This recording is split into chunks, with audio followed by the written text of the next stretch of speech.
Do start with some solemn news, unfortunately, this week. Thursday night, it was announced that the creator of Yu-Gi-Oh!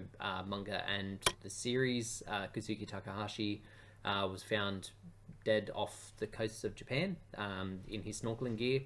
From what I can surmise and from the reports, he was attacked by a coral shark while he was swimming. Might have been after, might have been before. At the same time, difficult to say. Yeah, he loved his diving and stuff, so it's probably how it was always going to go.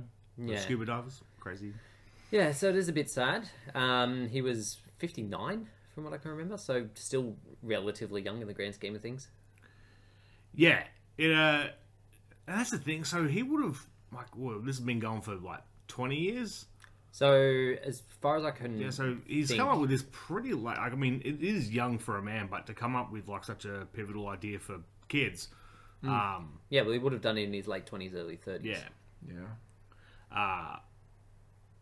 Yeah. It's tough. It's tough. It's obviously, if you're here, Yu-Gi-Oh is quite a big part of it. A part of your existence, which is the rest of us, I guess. It is absolutely mental to think about the spider web of creation to I'm not in this room, you're not in this none of us any of us at all. None of us we're not only are we just not in this room because we're not doing this podcast. We're not here because we're probably not friends. We've probably never met each other. Nope. Not not Andrew, not any of the boys from locals. Yeah. Not I brought this up when we were sitting watching TV the other night. I just looked at Bragg and Seb and I was like, if it wasn't for him, we just wouldn't be here. Yep. We wouldn't be living together. We wouldn't be chilling out watching Pokemon. I think we were watching on TV. And that's just in this segment of our lives. When you think about when it actually came into our lives, when we were children. Oh God, yeah, true. Think of the differences that would have made in your childhood. I would have been outside a lot more. I was still outside a lot. No church league for Ben. Karma came back for you. I wouldn't have been going to a church for religion I don't believe in to just play Yu-Gi-Oh! Yeah, church locals. I wouldn't have worked there. I wouldn't have met anybody I met through work. It was probably my gateway through to pop culture stuff. Yeah. Because I didn't have a lot of video games growing up. It was simply just play Pokemon on a Game Boy for years. So it was the thing that got me watching TV. I wouldn't have some fairly stupid tattoos. Yeah. There's different. Obviously, there could have been different fads that would have taken its place at the time because Yu-Gi-Oh did start very much out as a fad, but there was just a bit of soul there, and also his drive to reinvent the show and the manga over and over kind of made it live this long. It's kept me hooked the whole time. He made it go further than a fad, and I don't think there's other card games. Even you think about when Yu-Gi-Oh came out, Magic was a thing, but it wasn't directed at kids. It wasn't directed at I tried playing Magic back when I was the same age, and it just wasn't for me. Without the show with it, Yeah, and it's interesting that for me at least, I knew of the Pokemon game, but literally no idea how to play it. I don't know what it was about the show that brought me into it, because even if you compare the game that we play and the show that we watched, there's very little overlap, but it was still something about the two of them together that drove me to play the game. At least it wasn't I like cards. Pokemon, and I like playing Pokemon in terms of the game, and on the odd occasion I'll play in a Pokemon format, but it's not the game that I'm most invested in. Yeah. It just keeps going back to Yu-Gi-Oh! Actually, in honesty, it hasn't left Yu-Gi-Oh! No, I dabble in other stuff, but I'm always just over here in the Yu-Gi-Oh! Section too. So, of the time that you've spent in this game, what would you say is probably one of the things that you most remember? The thing that clicks as your golden YGO memory? The first Toys R Us tournament and it was that, rolling out the posters of Yu-Gi, the little booklet with the little stamps, that was the go down to the store, and then that's where I got, I've said it before, the Thousand Eyes Restrict and the Metamorphosis from the Pharaonic Guardian pack, and that was the seal, the thing of I've just come up with this cool combo. I'm gonna normal summon a level 1 monster. And so from there, And then every other memory since, like those tournaments has like been fun victories, fun losses, like great friends, some enemies. One or two. But that first memory. How about you, Blake? I'm just sitting here thinking about it. Like this, the earliest core memory I have in Yu-Gi-Oh that isn't just school bullshit was you selling me Bujin cards because I wanted to build that deck. I always forget that I sold them to you. Yeah. Because it always it's one of Yeah. the few times that I've sold something. I don't know how you got them out of me. I don't know either. 'Cause- I was probably some petty. shit. Yeah. yeah. Literally, it would have been just. But I think events. I think like very early on, going to the second YCS, the one with the Shadol mat. Going to that with like friends, going to even now regionals with friends, like that kind of stuff was very like, yes, Yu-Gi-Oh cool, but like getting up at some stupid time in the morning and like changing your list immediately, like that day, or writing out then going to the event has just been like nothing that I've done pop culture wise or game wise has replicated that for me. Like no games that we play like emulate that. Oh, we're gonna fucking drive to Penrith at like 9 in the morning. All right, sick. Get up at 7:30. All right, off we go. We're nearly gonna die on the way to Orange. I got us there. Yeah, you did. Oh no. I said I was going to get us there. I got us there. It was The bonus is that you were alive. raining so heavy that you couldn't see the road. And I was like, we'll get there. We'll get there. Been through worse. Yeah, I don't know what it is about the game itself that has kept me like I cannot kick it. I try and stop. I just can't. There's no point trying to stop. It brings in Brain Dead Combo Blaze. I can flip a trap card. Hang on. But I think to what you said, like Pokemon, they don't play the cards. Like it's not. Yeah. That's not the. They still- That's why we love the They Pokemon video They play games. the Pokemon, but at the Yeah. same time, We love the Pokemon video games because that's what we saw. I think that like emulation Yeah. of Yu-Gi-Oh. yeah, there probably Give us is that. give us Dual Kingdom. Give us Dual Kingdom. I want to go to a fucking island. Honestly, if they didn't have like an absolutely garbage VR thing, because I know there is a VR Yu-Gi-Oh thing, but if it weren't absolutely garbage, which I'm pretty confident it is, I would play the shit out of it. Bro, give me Dual Kingdom. Give us dual discs. Yeah. We got them. Actually, you know how Mr. Beast set up like a whole Squid Game set and did Yeah. that? Can we have that for Duelist Kingdom, please? I'm would sure be we can good. do it. Just get What someone to cosplay as Blue Eyes. What about you? Church me? League? What? Church League? Church? No, Yeah, at yeah. Church League, when you Yeah. won your rounds, you used to get little knockoff star chips. Oh, that's so That's lit. sick. Well, like, Yeah. you know those hexagonal... Yeah. I can remember the hexagonal Tarzos that you got? Oh my Like, god, yellow yes. ones? Yeah. They had, like, peeled the sticker off the front and you'd collect those for your wins. That's lit. Yeah, They it was went great. all out. Holy shit, Yeah. that's awesome. They were all in. But my Yu-Gi-Oh! Fondest memory is when I went to EB Games Shell Harbour. This was not long after it opened. So it was down the other end. Yeah, this Yeah, is the yeah. original site, the site that I killed. And I bought the Jinzo Megatin. Oh. It was the first time my parents had spent like more than $5 on the game at one time, and I was so happy getting that secret rare Jinzo. I took care of it for so long and then I trashed it. But yeah, that's my fondest memory in the game, is the feeling that I got the very first time I got like a good Yu-Gi-Oh product and getting that Jinzo. Because growing up, Jinzo was my favorite card.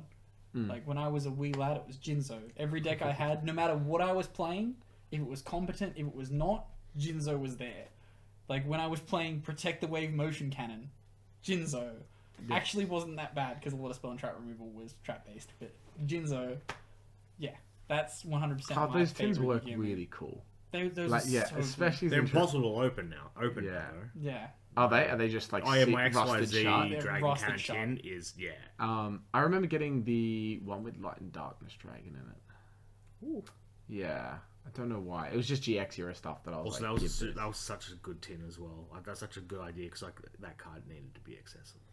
I never got one of those tins myself, but for one of my mates' birthdays, we bought him the Total Defense Shogun one. Oh yeah, because that was they changed the design for those ones and it looked really cool. It was Because it had like the race center, and you could see the card through the thing. Because Rocket Warrior was one of them. It was Rocket think Warrior, they're the ones I Total remember Defense more. Shogun.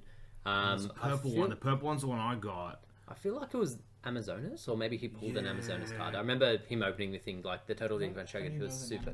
Amazonas one. He must have just pulled it then, because he pulled Amazonas Archer's The Trap, which I don't think was all that high rarity, but then he also pulled Amazonas Swordswoman in his packs, and I was like, fuck me. Like, that was a busted combo. A good looking super as well. Like, that super is so dark. It's clean. It's nice. Beautiful. Oh, could be. But anyway. Okay. Command Knight something. With a little the little fairy. Yeah.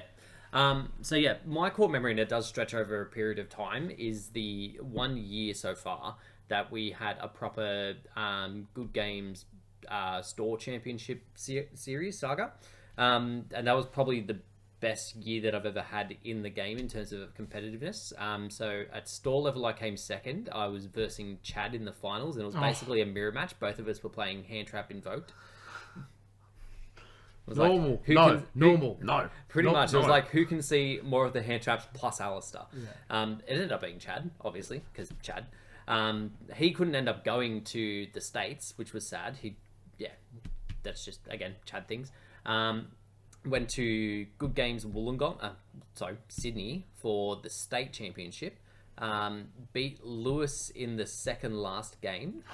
He was playing Altergeist, I was playing Thunder Dragon. He sets 4 back row and passes. I was like, it's going to be fun. Top deck Denko Sekka. Oh. Gets better.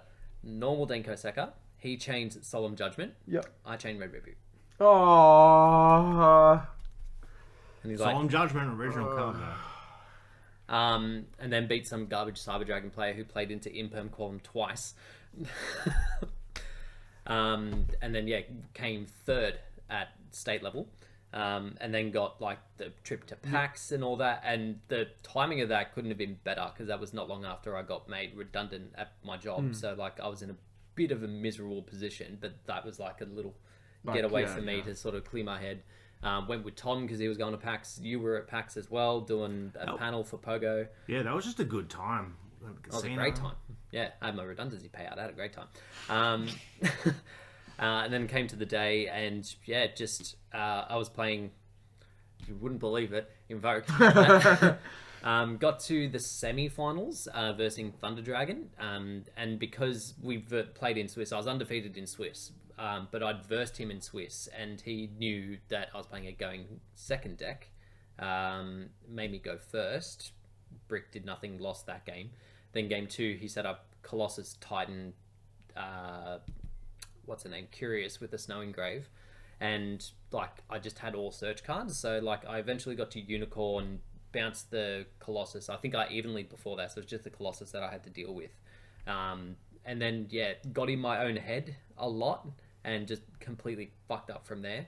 Ended up coming 4th, so it was like a nice progression of 2nd, 3rd, 4th. But like insanely good time, and it was like the best that I've done in like a series of things to get to that point.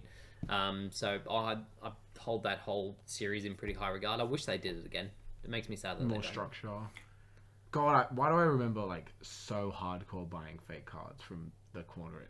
The corner shop at Oak Flats. Bro, that like even I'm sure I know literally exactly where in my house I have my bulk cards. I'm sure I have them in there. I'm fairly sure I still have a couple of fakes. Yeah. I think somewhere in my garage or my parents' house is a Game of Thrones tin, because years later I like pulled all of my cards out of a bag that was in the garage, and like half of them were like wet and had stuck together over the years, but like there was a core on top that was like still together, and I picked it up and like 90% of it was fake, and I was like, into this tin you go.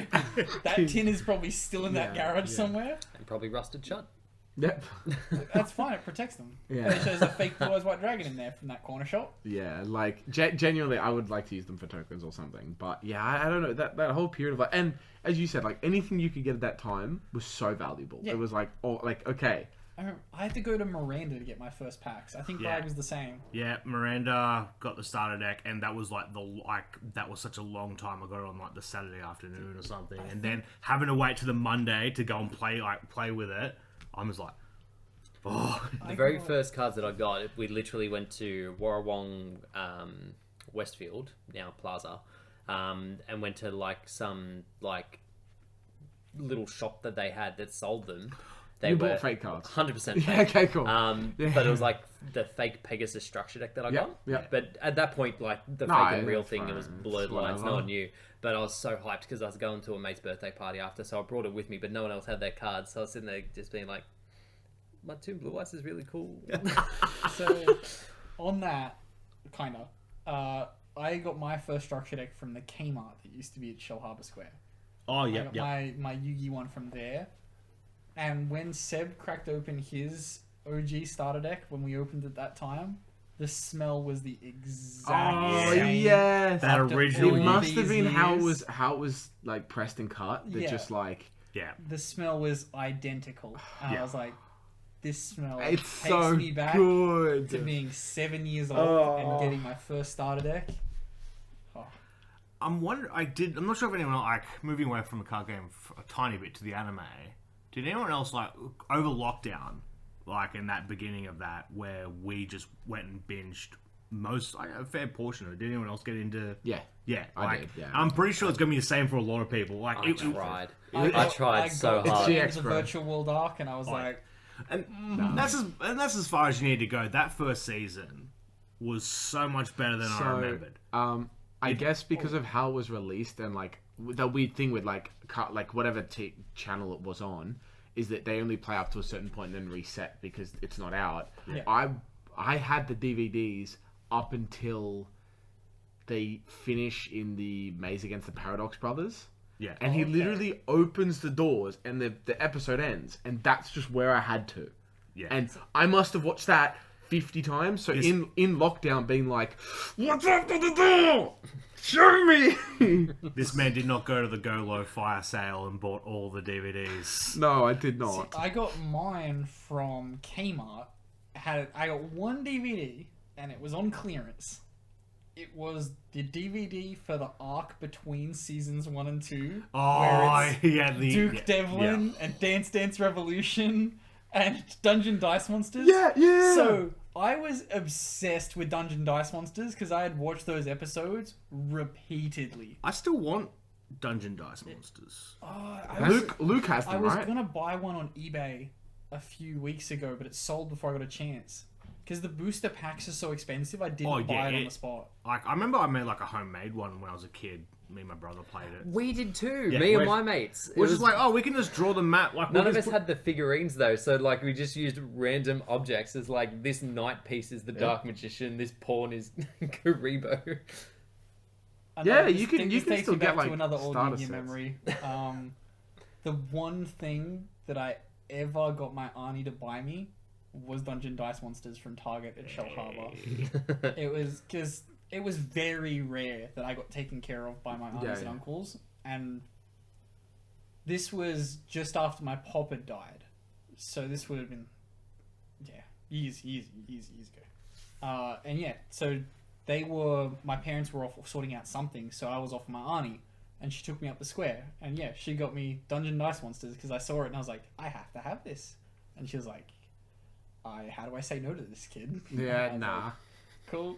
Yeah, like even the early start to me realizing that like the competitive aspect of it was a thing because growing up playing sports was like always competitive, so I always wanted to play because I liked Yu-Gi-Oh so much. I was like, we even playing at school. I was like, oh, we should like try and play as much as possible, and then like slowly realizing like, okay, locals is a thing. Oh, okay, they're like big events and stuff, and so like watching those on YouTube for like even the older events that had like very little coverage. I remember watching like. The first big one that happened later on was like the format of the Dragons and Rulers and Spellbooks, and like that was the first one I remember having good coverage, like a decent like it's here or like even was Mermails before or after D-Rulers? So it would have been D-Rulers that had like a good, and I was like enthralled by the idea that these events were so big and there would like a lot of people. Little did I know that would put me in a financial hole. But but that was like such a cool realization. And then like coming in, meeting Harry, meeting Todd, meeting you, going to fucking LLDS and Logan missing the train. You just being on the train, and I'm like, does anyone else know this guy? Yeah, Tom was like, you, and I was like, yep, I met you once. Off I go. That was me with Tom as well. Yeah. That's what Tom does. Tom was just the catalyst of like the second time I ever met Tom was he came down to Nara Locals for the first time ever, and I was the person down there playing Spiral, destroying everyone, and he showed up also playing Spiral. And then for some reason in Spiral format, I could just never beat Lewis. I could beat everyone, no questions asked. I feel Lewis. like a lot of us have that experience with Yeah. Lewis. Yeah, whatever format it is, I can't be Lewis. Yeah. And I think I did better than him, and he was like, "You need to teach me how to play this deck. This is like 2 weeks before Melbourne." And I'm like, "Okay." And then we've just been friends ever since. And then that was just it. Yeah. But yeah, no, genuinely, like even it's strange that the show side of things and the like us going to locals and stuff is kind of separated now at this point. But like thinking about it back in the day, it was I was watching every season I possibly could before I even touched any of the physical cards, and now it's like, man, I have not watched anything in a while. But I went back and watched GX, and that was a masterpiece. I need to watch seasons 4 and 5. I've never watched them. I've got to watch What 5. happened? I've really got to What's watch the 5. general like? I swear to God, I've It's done like it. Seal of Orichalcos. Yeah, and- season 4 is a complete waste of time. Okay. It doesn't really. It's a filler arc, and that's the thing. I don't even think it relates to anything from the manga. 'Cause They it's go like right from Kingdom which one's City. season Orichalcos. Orichalcos arc. What, with you the My don't- Valentine change voice actor. To you, that doesn't mean anything. That entire arc. Well, it's just filler. Yeah, right? because it just you can jump from 3 to 5. It doesn't affect anything like in the story overall. I guess, but at the same time, like Yeah, there's the reason I like that arc, barring 1 or 2 episodes, is that it gets closer to what the card game actually is. The Yeah. cards do, for the most part, what they're supposed to do. Yeah. Whereas, like, that's the detraction when you go back to, like, super early, is, like, the shit that just they're doing doing. You're just stuff. like, And then They're just 5 it doing goes stuff. right back out the window. Yeah. And just So 1 is Kingdom, 2 is City, 3 is the virtual world. the virtual world then and the back end of finals. City. Yeah. The city doesn't end. They get trapped in the virtual world. True, and and that's when they get like the deck masters and Yeah, shit. And then in the virtual back end world. of 3 Penguin. is the finals. 4 was whatever the fuck. Orichalcos. And then 5. 5 is dream. Like they go like this is the end where they figure Ancient Egypt. Return the Head Pharaoh. back. Bakura's stuff. Okay, I think it must be scattered Zork. episodes I've seen. Yeah, interesting. The final that random duel. world championship with Siegfried. Yeah. Oh, fair. That Oh, is. yes, this I remember. Yeah. With Zvelkes. And then that final duel, which is I liked. I rewatched that final duel a fair bit. It's pretty fun. It's pretty epic. It's a good time. It's a good But time. was it Zayn and Jaden good?